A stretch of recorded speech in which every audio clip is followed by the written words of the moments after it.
Halo guys, now you're going to learn English with Miss Alfi.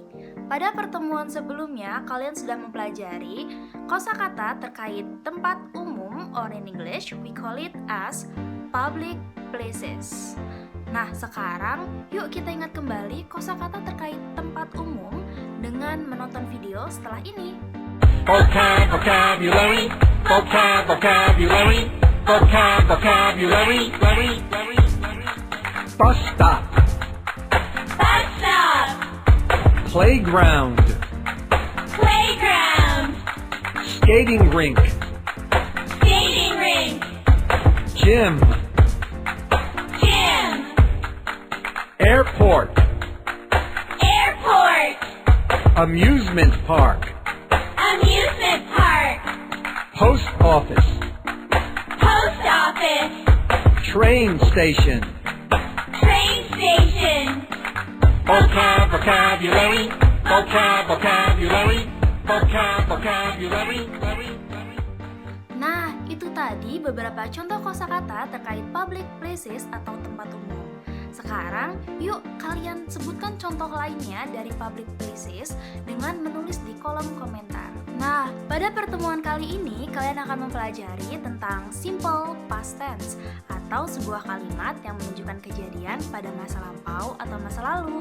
Biasanya ada keterangan waktunya seperti yesterday atau kemarin, lalu ada last week atau minggu lalu, ada last month atau bulan lalu, ada last year atau tahun lalu. Atau kalau misalnya kalian mau menyebutkan jumlahnya, kalian bisa menggunakan kata ago.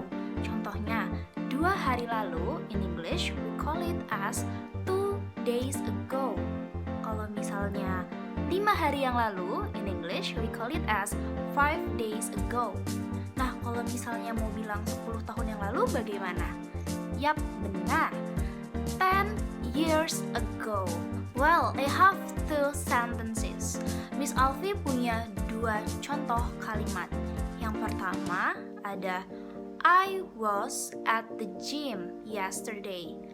Kalimat kedua, they were at the bus stop last week.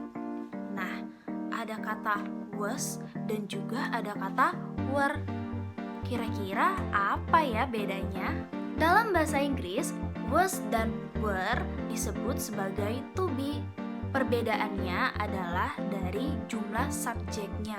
Contohnya, untuk kata was itu digunakan apabila subjeknya hanya ada satu. Contohnya, I atau aku, lalu ada she, dia perempuan, ada he, dia laki-laki, atau it, pengganti untuk benda, hewan, atau tumbuhan yang jumlahnya hanya satu. Contohnya, I was at the hospital last week. Nah, jadi tidak bisa menggunakan were, harus menggunakan was. Lalu contoh yang kedua, she was at the playground last night. Nah, kalau ada she, menggunakannya was, tidak boleh were. Lalu, penggunaan kata were itu yang seperti apa ya? Oke, penggunaan kata were digunakan apabila subjeknya itu lebih dari satu. Contohnya, you, lalu ada they, dan yang terakhir ada we. Dalam kalimat, contohnya, we were at the gym last month. Seperti itu. Jadi kalau misalnya udah ada kata we, itu temannya were, bukan was. Seperti itu. Nah, kalau misalnya subjeknya adalah nama orang bagaimana, Miss? Nah, kalau misalnya subjeknya adalah nama orang, kita hitung saja jumlahnya ada berapa. Kalau misalnya subjeknya adalah Fulan, berarti menggunakannya was, karena Fulan hanya ada satu. Contohnya, Fulan was at the gym last week. Seperti itu.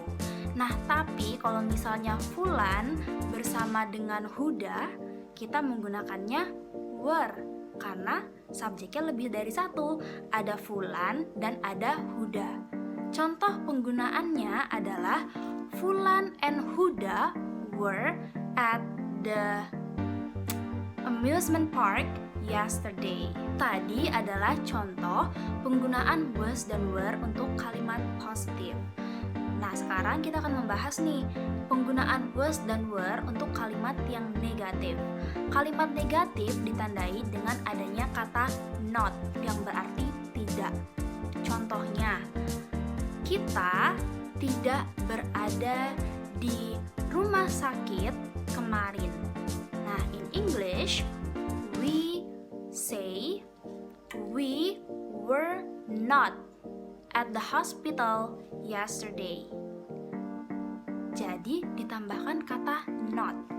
Nah, kalau gitu sudah bisa ya membedakan penggunaan kata was dan juga were.